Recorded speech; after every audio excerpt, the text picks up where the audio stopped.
Mega అభిమానులు ఎప్పుడెప్పుడా అని ఎదురు చూస్తున్న తరుణం రానే వచ్చేసింది. పవర్ స్టార్ పవన్ కళ్యాణ్ నటించిన హరిహర వీరమల్లు మరో 24 గంటల్లో ప్రేక్షకుల ముందుకు రానుంది. సినిమా గురువారం విడుదలవుతున్నప్పటికీ ప్రీమియర్ షోస్ మాత్రం బుధవారం రాత్రి నుంచే మొదలు కానున్నాయి.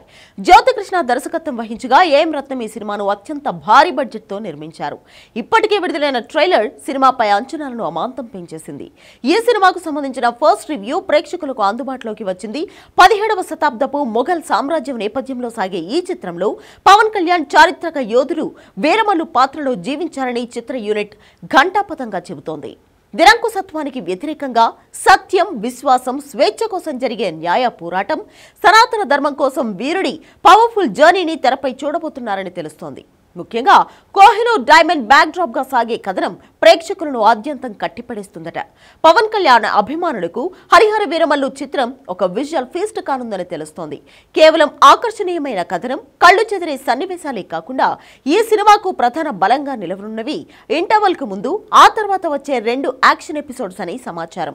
ఈ యాక్షన్ సన్నివేశాలు ప్రేక్షకులకు సీట్ ఎడ్జ్ థ్రిల్లింగ్ అందించేలా అద్భుతంగా చిత్రీకరించారని తెలుస్తోంది. Central board of film certificate అధికారులు ఈ చిత్రాన్ని వీక్షించి పూర్తి స్థాయిలో సంతృప్తి వ్యక్తం చేశారు.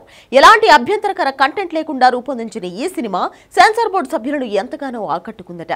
చిన్న చిన్న మార్పులు, కొన్ని డైలాగుల్లో బీప్స్ తో పెద్దగా అభ్యంతరాలు తెలుపకుండా యూబైఏ సర్టిఫికేట్ జారీ చేశారు. ముఖ్యంగా సినిమాకి ప్రధాన బలంగా నిలిచిన ఆకర్షణీయమైన కథనం, కళ్లు చెదిరే సన్నివేశాలతో ఈ సినిమా ఒక విజువల్ ఫీస్ట్ గా ఉందనే అభిప్రాయాన్ని వ్యక్తం చేస్తూ ప్రశంసలతో ముంచెత్తారు. బాబీ డియోల్, నిధి అగర్వాల్ తో పాటు ఎందరో ప్రముఖ నటీనటులు ముఖ్య పాత్రలు పోషిస్తున్నారు. ప్రముఖ కళా దర్శకుడు తోటా తరణి అద్భుతమైన సెట్లను తీర్చిదిద్దగా ఆస్కార్ విజేత ఎంఎం కీరవాణి సంగీతం అందించారు. 2 గంటల 42 నిమిషాల రన్ టైమ్ తో రూపొందించిన ఈ చిత్రం పవన్ కళ్యాణ్ తనదైన నటన, యాక్షన్ ఎపిసోడ్స్ తో హైలైట్ గా నిలుస్తుందని యూనిట్ బలంగా నమ్ముతోంది.